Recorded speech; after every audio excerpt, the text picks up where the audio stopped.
പെരുമ്പിലാവ് ആനക്കല്ലിലുണ്ടായ കത്തിക്കുത്തിൽ 2 പേർക്ക് പരിക്കേറ്റു. ആനക്കൽ ചാണാശ്ശേരി വീട്ടിൽ സുരേന്ദ്രന്റെ മകൻ 24 വയസ്സുള്ള ശ്രീനാഥിന് വയറ്റിലും കൂടെയുണ്ടായിരുന്ന സുഹൃത്ത് പെരുമ്പാല സ്വദേശിയായ 23 വയസ്സുള്ള ശ്രീനാഥിന് കൈക്കുമാണ് കുത്തേറ്റത്. ഞായറാഴ്ച വൈകിട്ട് 5:30-യോടെയാണ് സംഭവം.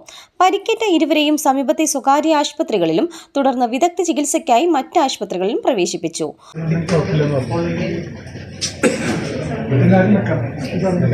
സംഭവത്തിന് പിന്നിൽ ആനക്കൽ സ്വദേശിയാണെന്നാണ് പ്രാഥമിക നിഗമനം. മുൻ വൈരാഗ്യത്തെ തുടർന്നുണ്ടായ തർക്കമാണ് ആക്രമണത്തിലേക്ക് നയിച്ചതെന്നാണ് പോലീസ് സംശയിക്കുന്നത്. സംഭവത്തെ തുടർന്ന് കുന്നംകുളം പോലീസ് കേസെടുത്ത് അന്വേഷണം ആരംഭിച്ചു. ആക്രമണത്തിന് ശേഷം ഒളിവിൽ പോയ പ്രതിയെ കണ്ടെത്തുന്നതിനായി വ്യാപകമായ അന്വേഷണം നടത്തിവരികയാണ്.